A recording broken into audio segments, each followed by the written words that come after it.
Zistila som, že približne štvornásobný čas vyžaduje štúdium nejakej postavy v inom jazyku, čiže je to v angličtine alebo v češtine. Iný jazyk, predpokladám, by bol ešte náročnejší. Takže je to vždy také akoby sústredenie nájsť samého seba v tom cudzom jazyku. Nová komedie Milión. O čem je? To má taký zaujímavý námet, že jeden postarší pán, ktorého stvárňuje Jiří Lábus, sa rozhodne motivovať svoju rodinu, aby mu poskytla 10. potomka tým, že tomu, kto bude prvý, tak venuje 1 milión eur. Takže poskytuje to takú zaujímavú otázku, čo by sme boli ochotní spraviť preto, aby sme ten 1 milión eur dostali. Proto, aby byl splozen potomek, jsou potřeba dva. Kdo hraje vašeho partnera? Môjho partnera hra Tomáš Klus. Jak ste si na place sedli? Veľmi dobre. Je pravda, že som prišla vlastne medzi bandu ľudí, ktorí sa poznali, českých známych hercov, ktorí vlastne všetci už boli takí zohratí nejak a do toho som prišla taká nejaká nenápadná, neznáma Slovenka, ale postupne, ako sme sa stretávali v rámci tých dní, tak sme si k sebe veľmi, veľmi prirodzene našli vzťah. Bavili sme sa o knihách, bavili sme sa o živote, takže myslím si, že sme si vlastne veľmi dobre sadli počas tých dní.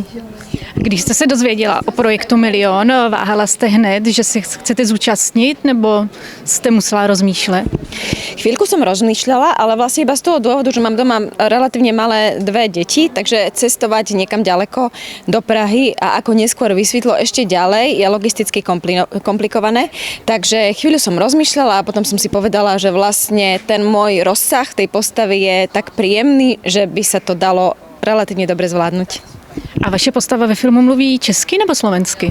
Česky. Jak vám to šlo? Keď som si toho skúšala, zdalo sa mi, že mi to ide dosť dobre. Keď som to točila, cítila som, že je to horšie a keď som sa počula, tak som zistila, že dosť zle. Takže iba vlastne verím českým divákom, že to nejak príjmu. Ono je to priznaná Slovenka, nehráme sa na to, že musí byť akoby, že je to Češka, či s perfektnou češtinou. Ale bol to taký tréning pre mňa. No, zistila som, že zďaleka nie som v tej češtine tak ďaleko, ako som dúfala. A ovlivnilo to třeba nějaký vaši přípravu, že jste se musela víc připravovat než na jiný projekt? Určite. Zistila som, že približne štvornásobný čas vyžaduje štúdium nejakej postavy v inom jazyku, čiže je to v angličtine alebo v češtine. Iný jazyk, predpokladám, by bol ešte náročnejší. Takže je to vždy také akoby sústredenie nájsť samého seba v tom cudzom jazyku, pretože človek tak nejak prirodzene sa snaží vložiť v tom svojom. Vždy ma to tak akože fascinuje, ako je seba vyjadrenie spojené s tým jazykom, v ktorom človek vyrastal. No tak opäť som si to potvrdila, že je to o dosť náročnejšie. A kde všude ste natáčali? Kam ste sa s kamerou podívali? Boli sme v Prahe niekoľko dní, boli sme v Plzni, teda ja, ostatní možno ešte sa na nejakých iných lokáciách vyskytli a potom, že sme boli ubytovaní v obci, ktorá sa volá Louny a myslím, že Lipčeves sa volala tá oblasť, kde sme sa nachádzali. No tak verím, že som nikoho teraz nesklamala tým, že som to skomolila.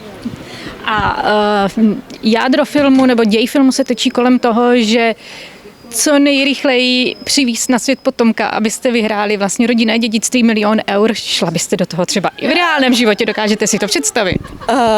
Nie. Akože nemyslím si, že to je úplne správna motivácia. Jedine, že by som sa ocitla v životnej situácii, že to dieťa reálne chcem, tak v tom prípade ten 1 milión eur by bol vlastne príjemný bonus. Ale ja som si vlastne uvedomila, že ani ten 1 milión eur len tak získať nejak nepatrí k mojim veľkým snom. Že nejak prirodzenejšie je pre mňa dostať peniaze, ktoré si zaslúžim za niečo, čo som vykonala. No tak to mi je nejaké príjemnejšie získavanie peňazí. Ale v tom filme je vlastne zaujímavé to, že tam z rôznych dôvodov tí ľudia už to dieťa buď nemôžu mať, alebo nechcú mať. Takže vlastne v tom je to taká zúrivá snaha, potom aby to dosiahli, v tom je vlastne vtipná. A film Milión je dotočený, chystá se do kin, ale kde vás ještě uvidíme, na jakých dalších projektech pracujete? Dotočila som teraz seriál na Slovensku, ktorý neviem, či sa dostane k českému divákovi, ale budú ho možno poznať, keďže sa nakrúcala jeho verzia aj v Česku, Pán profesor.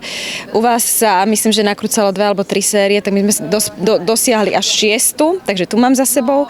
A potom vlastne sa venujem príprave na nejakých 2 filmoch a teda tým, že som taká akože ešte mamička, tak si užívam to, že teraz niekoľko mesiacov ma čaká doma venovanie sa školským a škôlkarským povinnostiam a domácnosti. Tak moc děkujeme, ať to všechno klapne. Ďakujem.